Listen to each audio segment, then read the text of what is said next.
Good day to you. This is Evangelist Bill Randall. I'm a veteran of the United States Navy, and I was raised in the Deep South in New Orleans, Louisiana. Personally, I have encountered white versus colored water fountains and had to make a decision on which one I was going to drink out of. In the Navy, I have also traveled back and accompanied a flag-draped coffin back to the United States from Europe. In addition to that, I've also participated in a burial at sea ceremony. Now, that information may be enlightening, but it has no bearing on and will give no credibility to what I'm about to say. When you kneel at a ball game, you are dishonoring the flag of the United States, period. The fact remains, if you kneel during the national anthem, you are dishonoring the flag of the United States. Colin Kaepernick, when he sat down and then later knelt during the national anthem, the narrative many assume was that he was protesting police brutality and he wasn't doing it to dishonor the flag. Well, let's take a look at his actual words.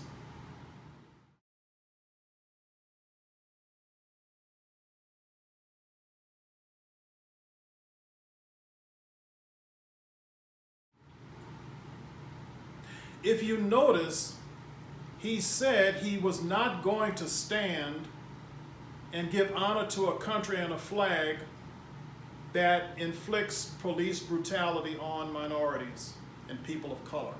On the surface, a casual reader or listener may say, no, it's all about police brutality. It's not about the flag. The fact remains, his kneeling during the national anthem had everything to do with not honoring the United States of America and the national colors. Anyone who thinks that it's not about the flag of the United States, they're oblivious to the fact that the national colors, or the flag, is actually paraded out onto the field before every game. It's interesting that some of our elected officials and some in Congress have taken this situation to make a political statement by having a photo op and taking a knee.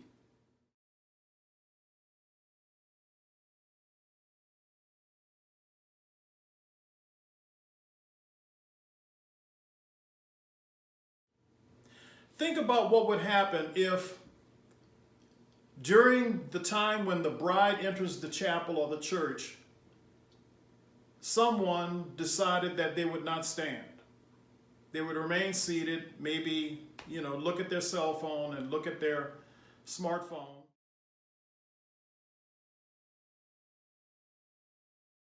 While the bride is coming into the church or the chapel. How would that be construed? What about someone who remains seated when the judge enters the chamber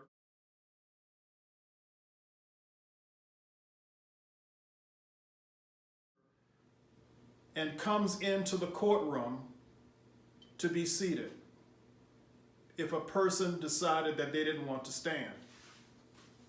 How would that be taken? How would it be viewed if someone decided to remain seated or took a knee when a casket was being taken out of the church or the chapel?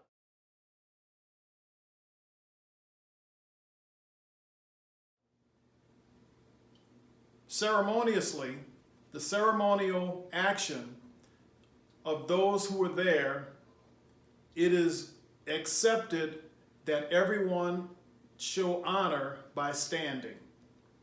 Any other posture is a form of disrespect. What about in the military when a commanding officer enters a space where other military members under his or her charge are present? What if someone decided that they didn't want to stand? How would that be construed? How would that be taken?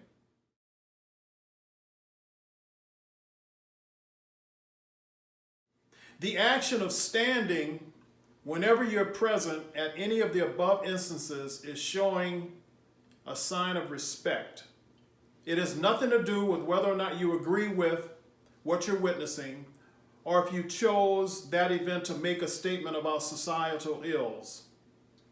If you choose to do so, in other words, if you choose to remain seated, or if you took a knee for any of those instances I just mentioned, you undermine and partially discredit the cause for which you are representing. If you don't stand at the ceremonially appropriate time, you are disrespecting the event. Although we are afforded rights under the First Amendment, the rights of the First Amendment, as you no doubt know, are freedom of speech, freedom of the press, freedom of assembly, freedom to petition, and freedom of religion. Although we are afforded these rights, we have to exercise discretion whenever we exercise those rights. If someone wants to protest police brutality in exercising their First Amendment rights, they have every right to do so. And no one can arbitrarily take that away from them. But if they do it at an inappropriate time or place, they are actually discrediting and tarnishing the cause for which they say they are making their protest. The word says you will know the truth, and the truth shall make you free. Drew Brees stated that he was not going to line up with anyone who disrespected the flag by kneeling. And then after tremendous pressure, he decided to acquiesce. He decided to change his stance because he was convinced or chose to believe the narrative that Colin Kaepernick's actions and the actions of professional players is only to protest police brutality, and it wasn't about the flag. But yet, if you check the record, it was exactly that. It was about the flag and the national anthem.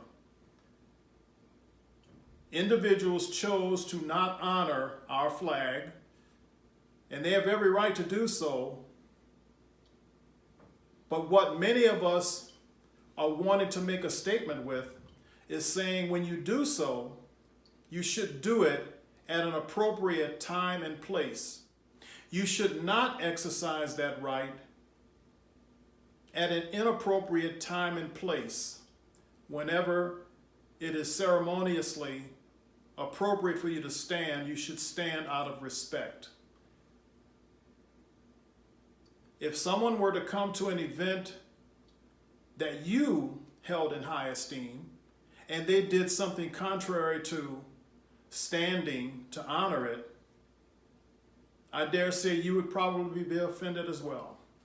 You would probably be offended as well.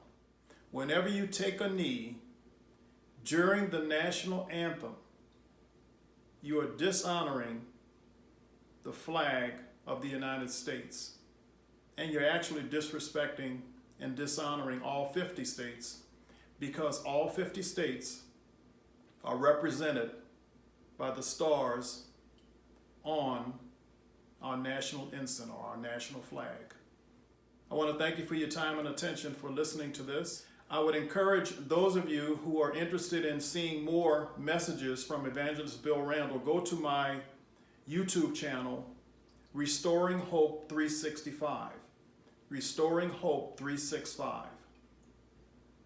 If any church or organization wants Evangelist Bill Randall to visit them, you can submit a request at my website, which is restoringhope365.com. Restoringhope365.com. If anyone cares to make a donation or contribution to this ministry, you can also do so at my website. There is a place for you to do so. Thank you very much for your time and attention. May God bless each and every one of you, and may God bless our country, the United States of America. Continue to pray for our leaders. we are commanded to do so. Thank you.